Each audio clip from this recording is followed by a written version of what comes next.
Hello dear students, welcome to our channel. My dear students, animal husbandry assistants prepare అవుతున్నటువంటి అభ్యర్థులు ఎవరైతే ఉన్నారో మీ లైఫ్లో మీరు విజేతలుగా మారడానికి కేవలం 5 రోజుల సమయం మాత్రమే ఉంది. ఇది చాలా క్రూషియల్. ఎందుకంటే నేను ఈ మాట చెప్తా ఉంటే మీకన్నా ఎక్కువ ఇంటెన్షన్ మాకుందనమాట. 5 రోజులు మాత్రమే ఉన్నాయి. మనం చాలా ఇన్స్ట్రక్షన్స్ ఇచ్చాం, చాలా సిలబస్ అనాలిసిస్ ఇచ్చాం, ఏ టాపిక్లు చదవాలో చెప్పడం జరిగింది. మరి లాస్ట్ 5 రోజులు కాబట్టి దయచేసి కొత్త టాపిక్లు చదవద్దు, పాత టాపిక్లు రివిజన్ చేయండి. అదేవిధంగా మళ్ళీ నేను చెప్తున్నానండి, ఒక్కసారైనా టెస్ట్ సిరీస్ రాయడానికి ప్రయత్నించండి. టెస్ట్ సిరీస్ మీరు రాస్తే ఖచ్చితంగా నేను 100% చెప్తున్నాను, టెస్ట్ సిరీస్ రాస్తే నీ లోటుపాట్లు ఏమైనా ఇంకా తెలుస్తాయి. ఈ 5 రోజులైనా టెస్ట్ సిరీస్ బాగా రాయండి. మీరు జాగ్రత్తగా ప్రిపేర్ అయ్యి రాస్తే 5 రోజులు మీరు రాసిన టెస్ట్ సిరీస్ కూడా మిగిలిపోతాయి ఇంకా. సో టెస్ట్ సిరీస్ రాయడానికి ప్రయత్నించండి. ఎవరైతే టెస్ట్ సిరీస్ రాయాలనుకుంటా ఉన్నారో, టెస్ట్ సిరీస్ రాయాలని ఎవరికైతే ఒపీనియన్ ఉందో వాళ్ళకేంటంటే నాయుడు ఎగ్జామ్ వారియర్స్ అని మొబైల్ యాప్ని మీరు డౌన్లోడ్ చేసుకోండి. గూగుల్ ప్లే స్టోర్లోకి వెళ్ళి ఇక్కడ ఉన్నటువంటి యాప్ని డౌన్లోడ్ చేసుకోండి. డౌన్లోడ్ చేసుకుని అందులో టెస్ట్ సిరీస్ ఉన్నాయి. అంటే చాలామంది కూడా 599 రూపీస్ ఏవైతే ఉన్నాయో లాస్ట్ 10 రోజులే ఉంది సార్, దాన్ని తగ్గించండి అని చెప్తే దాన్ని కాస్త 399 రూపీస్ కూడా తేవడం జరిగింది. చాలామంది మీరు అనుకుంటూ ఉంటారు 5 రోజులే కదా 399 రూపాయలు చాలా వేస్ట్ టైం అనిపిస్తుంది కదా. సో వన్స్ ఎగ్జామ్ బయటకు వచ్చిన తర్వాత దాని వర్త్ ఏందని మనకు తెలిసింది. మన టెస్ట్ సిరీస్ రాస్తే మనకి ఆ ఐడియా అనేది వచ్చేది, యాక్యురసీ పెరుగుద్ది అనమాట. ఈ 5 రోజులు కేవలం మీరు ఏవైతే చదివారో దాని రివిజన్ మాత్రమే చేయండి అమ్మా. అదేవిధంగా రివిజన్తో పాటుగా టెస్ట్ సిరీస్ రాయండి. డిస్కరేజ్ అవ్వద్దు, ఖచ్చితంగా సక్సెస్ అవుతారు. నేను ఆల్రెడీ లైవ్లో కూడా మనం మాట్లాడాము, లాస్ట్ వీడియోలో, లాస్ట్ లైవ్ క్లాస్లో కూడా చెప్పినాము. డిస్కరేజ్ అవ్వద్దు, హార్డ్ వర్క్ చేయండి, టైం పెంచండి. టైం పెంచితే ఖచ్చితంగా సక్సెస్ అవుతారు. అది ఈరోజు ఈ వీడియో యొక్క ఒపీనియన్ ఏంటంటే, ఈరోజు మన వీడియో యొక్క ఒపీనియన్ ఏంటంటే అండి, ఉన్నటువంటి సమయం తీసుకుంటే 5 రోజుల సమయం ఉంది. ఎగ్జాక్ట్లీ ఈరోజు డేట్ 24 అండి. సో 24 అంటే 30 తీసేసేయాలి. ఎందుకు తీయాలంటే ఎగ్జామ్ ముందు రోజు లాస్ట్ మినిట్ టిప్స్ ఏవైతే దానికి ఒక ఎక్స్ట్రాడినరీ వీడియో రిలీజ్ చేస్తాను. 30వ తేదీని మీరు చేయాల్సినవి ఏంటి, what to do what not to do అనే విషయాన్ని నేను 30వ తేదీన వీడియో రిలీజ్ చేస్తాను. ఓకేనా? సో అది అక్కడ మాట్లాడుకుందాం. 30వ తేదీ తీసేస్తే ఈరోజు 26 కాబట్టి 24 కాబట్టి మనకు ఉన్నటువంటి సమయం కేవలం 5 రోజులు మాత్రమే. సో 5 రోజులు కదండి. మన సిలబస్ని తీసుకుంటే ఎన్ని చాప్టర్స్ ఉన్నాయండి? ఓవరాల్గా మనకు ఉన్నటువంటి చాప్టర్స్ 20. ఇందులో ఉన్నటువంటి పాఠాల సంఖ్య 153. 20 చాప్టర్స్ అంటే ఒక రోజుకి మీరు ఆన్ యావరేజ్ 5-4లా 20 చాప్టర్స్ మీరు చదవాల్సినటువంటి అవసరం ఉంది. అంటే రోజుకి ఎన్ని చాప్టర్లు చదవాలా? 4 చాప్టర్లు చదవాలన్నమాట. ఎన్ని చాప్టర్లు అండి? 4 చాప్టర్లు చదవాలి. సో అందుకే నేను ఏం చేస్తానంటే ఈరోజు మైక్రో స్కెడ్యూల్ ఇస్తాను మీకు. అంటే ఏంటంటే ఈ 5 రోజులు మీరు చదవాల్సిన టాపిక్లు ఏవైతే టాపిక్ మాత్రం పేర్లు చెప్తున్నా. ఎందుకంటే టాపిక్ నేను చెప్తే 1-2 వీడియోలతో సరిపెట్టడం అవుతుంది. మీ దగ్గర ఆల్రెడీ రిఫరెన్స్ పుస్తకాలు ఉన్నాయి, ప్రిపేర్ అవుతూ ఉన్నారు కాబట్టి నేను ఇక్కడ పెట్టినటువంటి టాపిక్స్ మీరు ఇంటి దగ్గర మీరు ఏం చేస్తారంటే మొత్తం రివిజన్ పెట్టుకుంటే వెరీ ఈజీ అనమాట. ఓకేనా? రైట్ నాన్న. సో మీరు మొదటిగా ఫోకస్ చేయాల్సినటువంటి టాపిక్ ఏంటంటే ఎనాటమీ. నేను ప్రతి వీడియోలో కూడా ప్రిపరేషన్ స్ట్రాటజీ చెప్పేటప్పుడు ఇదే మాట్లాడుతున్నా. ఎనాటమీ మరియు ఫిజియాలజీ, అంతర్నిర్మాణ శాస్త్రము మరియు చూడండి, అంతర్నిర్మాణ శాస్త్రం మరియు శరీర ధర్మశాస్త్రం అంట. Okay, anatomy and physiology. And తర్వాత ఎనాటమీ అండ్ ఫిజియాలజీకి మనం ఏమేమి ఫోకస్ చేయాలి? ఓకేనండి, ఎనాటమీ అండ్ ఫిజియాలజీలో మనం ఏమేమి ఫోకస్ చేయాలి?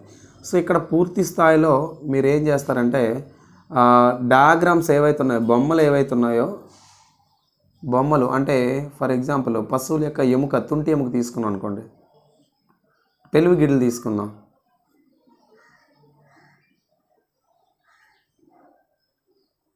సో పశువుల్లో తుంటి ఎముకల గురించి మాట్లాడినప్పుడు ఇగోండి ఇలా నిర్మాణం మనకు కనబడుతూ ఉంటుంది. అవునా? ఇలా కనబడుతూ ఉంటుంది. సో మీరు చదువుకునేటప్పుడు డయాగ్రామ్ బేస్డ్ అని చెప్పాను. ఎట్లా ఈ ఎముకని ఏమంటారు, ఈ ఎముకని ఏమంటారు, ఈ మధ్యలో ఉండే ఎముకని ఏమంటారు, మొత్తంగా ఈ నిర్మాణాన్ని ఏమంటారు, అదేవిధంగా తుంటి భాగంలో ఉన్నటువంటి ఎముకల సంఖ్య ఎంత, ఖచ్చితంగా మనకి ఈ న్యూమరికల్ వాల్యూస్ మీద క్వశ్చన్స్ వస్తాయి ఖచ్చితంగా. సో కాబట్టి మీరు ఏంటంటే డయాగ్రామ్ బేస్డ్ క్వశ్చన్స్ ఖచ్చితంగా మీరు స్టడీ చేయాలి. ఓకేనమ్మా? డయాగ్రామ్ బేస్డ్ క్వశ్చన్స్ ఏవైతే ఖచ్చితంగా స్టడీ చేయాలి వాటిని.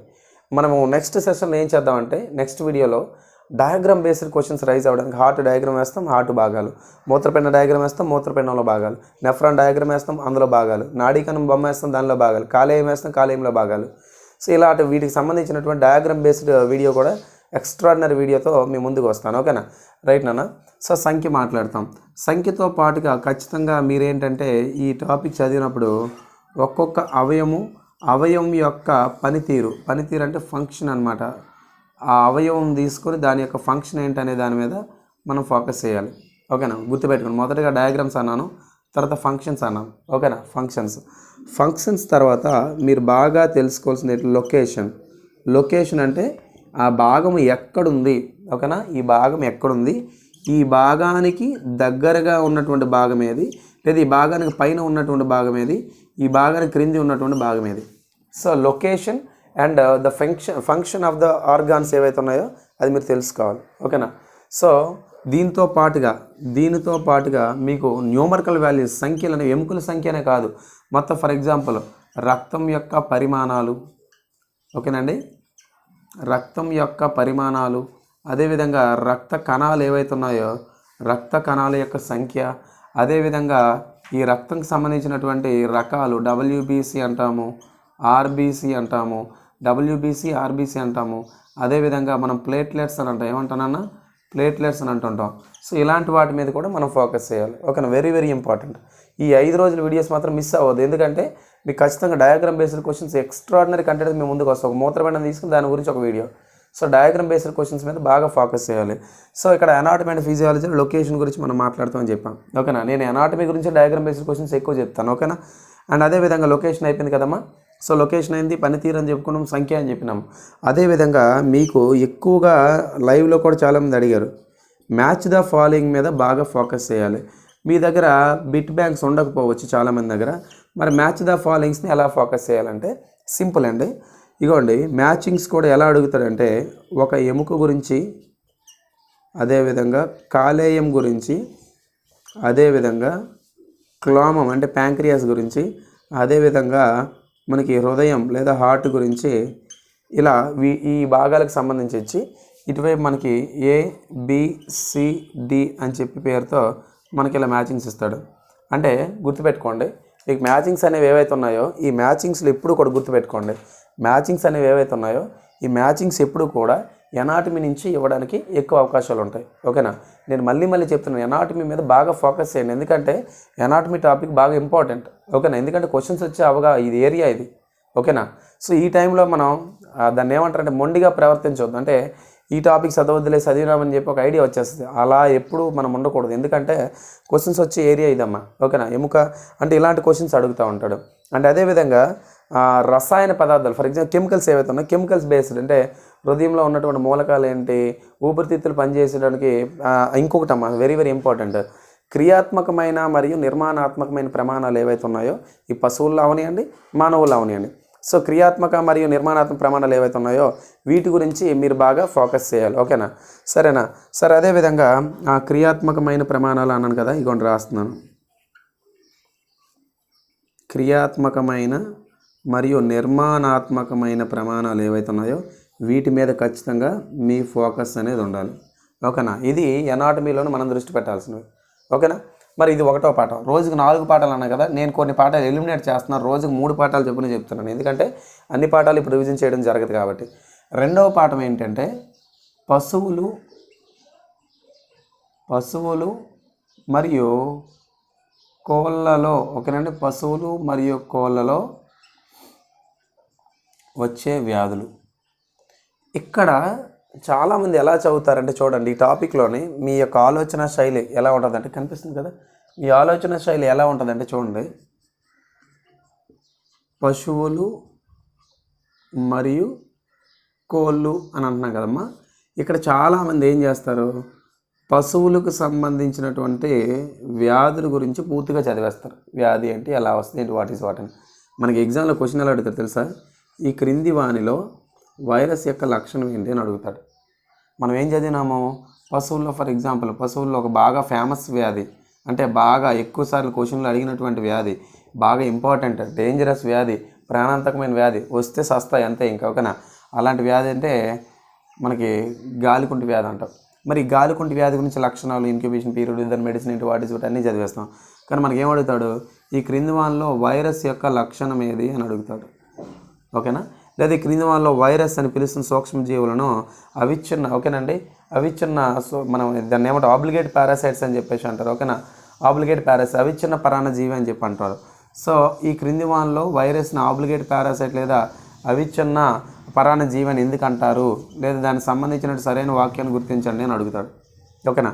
లేదా మనకి క్వశ్చన్ ఇంకా అతి చిన్న వైరస్ ఏది అతిపెద్ద వైరస్ ఏది లేదా పక్షులు ఏవైతే ఉన్నాయో పక్షులలోనే మనకి ఏవియన్ ఫ్లూ అని అంటారు కదండి ఏదండి ఏవియన్ ఫ్లూ రావడానికి గల కారణమైనటువంటి వైరస్ పేరేంటి అని అడుగుతాడు.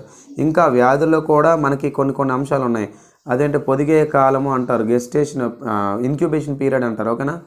సో పొదిగే కాలం అంటారు దాన్ని ఇన్క్యుబేషన్ పీరియడ్ అని అంటారు ఏమంటారండి ఇన్క్యుబేషన్ పీరియడ్. న్యూమరికల్ వాల్యూస్ వ్యాధుల నుంచి అడిగే అవకాశాలు ఎక్కువ ఉంటాయి. అదేవిధంగా ఆ వ్యాధులతో పాటుగా ప్రభావిత భాగాలు అంటే ఏ భాగం ఎఫెక్ట్ అవుతుంది అనేది మనకు అడిగే అవకాశాలు ఉన్నాయి. అన్నిటికన్నా ఇంపార్టెంట్ ఈ పశువులు లేదా కోళ్ళు అనేటివి ఏవైతే ఉన్నాయో అవి ఉన్నటువంటి శాలలు పశువుల శాలలు ఏవైతే ఉన్నాయో పశువుల శాలలో ఏ ద్రావణం పిచికారీ చేస్తే లేదా ఏ కెమికల్ అనేది స్ప్రే చేస్తే ఆ డిసీజు మనము నయం చేయవచ్చు అనే దాని మీద క్వశ్చన్స్ అడుగుతాడు. ఈవెన్ పార్ట్ ఏ అంటే all competitive exams part A అయినా పార్ట్ బి అయినా కానీ మనకి ఏరియాస్ మీద ఫోకస్ చేయాలి. అంటే పశువుల సాలల్లో ఎట్లా మనం ఫర్ ఎగ్జాంపుల్ గాలికుంటు వ్యాధి ఉంది. పశువులు సాధారణంగా పల్లెటూర్లలో సాలల్లో మూత్రం పోసే చోట పడుకుంటాయి, పేడ వేసే చోట పడుకుంటాయి, మూత్రంతో తడిసినటువంటి ఎండుగడ్డి మీద పడుకుంటాయి. మనం బ్లీచింగ్ చల్లము. అదేవిధంగా బ్లీచింగ్ కానీ లేకపోతే సున్నం కానీ మనం చల్లకుండా ఉండడం వల్ల ఏమవుతుందంటే అక్కడ ఇన్ఫెక్షన్స్ పెరిగే అవకాశాలు ఉన్నాయి, సూక్ష్మజీవులు పెరిగే అవకాశాలు ఉన్నాయి. సో అలాంటి మనకి స్టేట్మెంట్స్ అండ్ కన్క్లూజన్ రూపంలో ఇచ్చే అవకాశాలు చాలా ఎక్కువ ఉన్నాయి. ఎగ్జామ్ అయిన తర్వాత మీరే చెప్తారు సార్ ఖచ్చితంగా దీని నుంచి క్వశ్చన్స్ వచ్చినాయి అని ఓకేనా. సో సెకండ్ పాఠం ఇది. మూడవ పాఠం వచ్చేసరికి ఔషధాలు డ్రగ్స్ గురించి డ్రగ్స్ అండ్ క్లాసిఫికేషన్స్ అని అంటారు ఓకేనా. ఔషధాల గురించి మీకు బిట్స్ ఔషధాల నుంచి స్కోప్ అనేది తక్కువ ఉందని అంటాను. ఇందులోని మెయిన్ తూనికలు మెజర్మెంట్స్ గురించి మీరు బాగా ఫోకస్ చేయాలి. అంటే ఫర్ ఎగ్జాంపుల్ ఎన్ని యూనిట్స్ ఉన్నాయి, ఏ ప్రమాణానికి ఏ ప్రమాణంతో పిలుస్తారు, ఏ రసాయనం ఏ ప్రమాణంతో తీసుకోవచ్చు, ఇలాంటి న్యూమరికల్ దీని నుంచి స్కోప్ అయితే తక్కువ ఉంది. మీరు బాగా ఫోకస్ చేయాల్సినవి అయితే ఇవి. సో మళ్ళీ చెప్తాను టెస్ట్ సిరీస్ రాయాలనుకునే అభ్యర్థులు ఎవరైతే ఉన్నారో టెస్ట్ సిరీస్ రాయాలి కూడా లాస్ట్ 5 రోజులు ఉంది. ఇప్పుడు కూడా మనం రాద్దాంలే చూద్దాంలే అనుకుంటే కనుక మీరు అనవసరంగా ఇబ్బంది పడతారు. చూసుకోండి టెస్ట్ సిరీస్ రాయండి. టెస్ట్ సిరీస్ రాయవలసిన అటువంటి అభ్యర్థులు ఎవరైతే ఉన్నారో మీకు ఎలాంటి సందేహాలు ఉన్నా కానీ ఇక్కడ ఉన్నటువంటి నెంబర్ అయితే ఈ నెంబర్కి కాల్ చేయండి. ఈ నెంబర్కి కాల్ చేసి హలో సార్ నేను ఇలా నాయుడు ఎగ్జామ్ వారియర్స్ అని అడిగి మీరు డీటెయిల్స్ అన్ని కనుక్కోండి ఓకేనండి. సో ఇలా మీ డీటెయిల్స్ అన్నీ కూడా కాల్ చేసి మీకు కావాల్సిన క్వైరీస్ తీసుకోండి. Naidu exam warriors mobile app మీరు గూగుల్ ప్లే స్టోర్ నుంచి డౌన్లోడ్ చేసుకుని అందులో టెస్ట్ సిరీస్ ఉంటాయి. మళ్ళీ చెప్తున్నాను 5 రోజుల సమయం మాత్రమే ఉంది. అండ్ 599 కాస్త మీ రిక్వెస్ట్ మేరకు 399 తీసుకొని రావడం జరిగింది. ఈ అవకాశాన్ని యూటిలైజ్ చేసుకుంటే ఖచ్చితంగా మీరైతే సక్సెస్ అవుతారు. ఇప్పటికీ కూడా టైం వేస్ట్ చేసే అభ్యర్థులు చాలామంది ఉన్నారు. ఇప్పటికీ ఏం చదవాలో తెలియని వాళ్ళు ఉన్నారు. దయచేసి మళ్ళీ చెప్తున్నాను ఎంతవరకు చదివారో దానిని మాత్రమే రివిజన్ చేయండి. కొత్తగా ఏ ప్రయత్నాలు చేయొద్దు. రైట్ నాన్న. మీకు ఎలాంటి క్వైరీస్ ఉన్నా కానీ కామెంట్ బాక్స్లో కామెంట్ పెట్టండి. ఖచ్చితంగా మేమైతే స్పందించడానికి సిద్ధంగా ఉన్నాం. Right. Thanks for watching this video. Thank you very much.